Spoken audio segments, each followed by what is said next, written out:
boleh se-FOMO itu.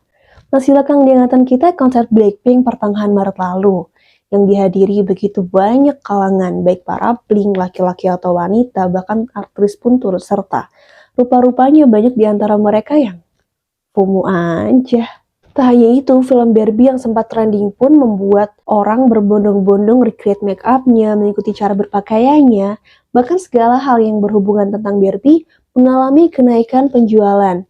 Dilansir dari Amazon, perolehan box office-nya mencapai 155 juta dolar, di mana itu adalah debut film terbesar pada tahun ini. Sektor-sektor penjualan lain seperti boneka, aksesoris, pakaian, serta kolom pencarian tentang Barbie pun melonjak secara drastis hingga mencapai 100%. Lagi-lagi banyak orang yang mengikuti trennya ya karena FOMO aja. Yuk kita coba kenal lebih dekat dengan istilah FOMO atau Fear of Missing Out. FOMO adalah perasaan takut tertinggal yang ternyata juga berimbas pada kesehatan mental. Apalagi di era sosial media yang begitu masif ini. Nah, istilah FOMO pertama kali dikenalkan oleh Patrick Gimichinnis dalam esainya yang diterbitkan tahun 2004 di majalah Harvard Business School bernama The Harvest. Di esai itu, Gimichinnis membahas dampak yang dirasakan mahasiswa yang takut merasa tertinggal kegiatan ataupun peluang karir ya. Nah, istilah FOMO terus dikenal dan merambat ke budaya populer saat ini. Jadi kalau nggak update tren atau nggak buka sosmed seharian aja tuh rasanya nggak nyaman. Something wrong with me gitu.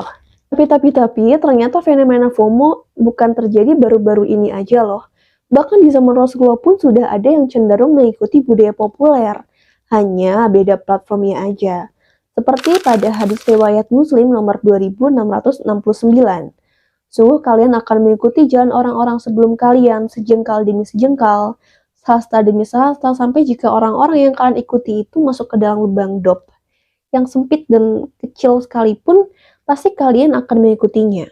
Lalu para sahabat berkata, wahai Rasulullah, apakah yang diikuti itu adalah Yahudi dan Nasrani? Lalu beliau menjawab, lantas siapa lagi?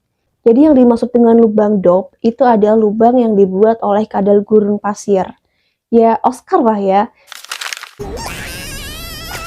Jadi kalau orang-orang pada masuk ke dalam lubang Oscar sekalipun, ya bakal diikutin trennya. Karena FOMO takut ketinggalan. Dampak dari FOMO ini adalah kehilangan identitas sebagai muslim. Ya karena perilaku yang membebek pada budaya global. Selain itu, ada pula tren hijrah yang begitu pesat beberapa tahun ini. Sebenarnya Masya Allah banget kan? Tapi sayangnya, tak sedikit yang hanya casing over konten. Kayak contohnya hijrah yang hanya dijadikan sebagai tunggangan politik. Atau influencer-influencer yang hanya ingin reach out mangsa pasar aja. Tapi ya mari kita doakan agar beliau-beliau senantiasa diberikan istiqomah ya. Nah, karena mereka hijrahnya hanya mencukupkan di hal-hal yang populer aja, kayak cuma dari cara berpakaian atau ibadah-ibadah mahdo aja, udah dianggap menjadi orang yang solih-solihah, maka terjadilah degradasi pemahaman Islam. Padahal syariat Islam sudah mengatur dari berbagai faktor, baik dari ruhiyah hingga muamalah pun ada aturannya loh. Lalu, Islam menjadi agama yang primitif. Nonton konser boleh, pacaran boleh, dan hanya dijadikan tunggangan untuk mencapai kesuksesan aja. Miris banget ya. Tapi tahu nggak sih, pada masa Rasulullah justru para anak-anak mudanya loh yang memilih untuk meninggalkan budaya populer. Dan memilih untuk mempelajari Islam secara utuh. Mungkin karena capek kali ya mengejar perkembangan dunia yang tiada hentinya. Jadi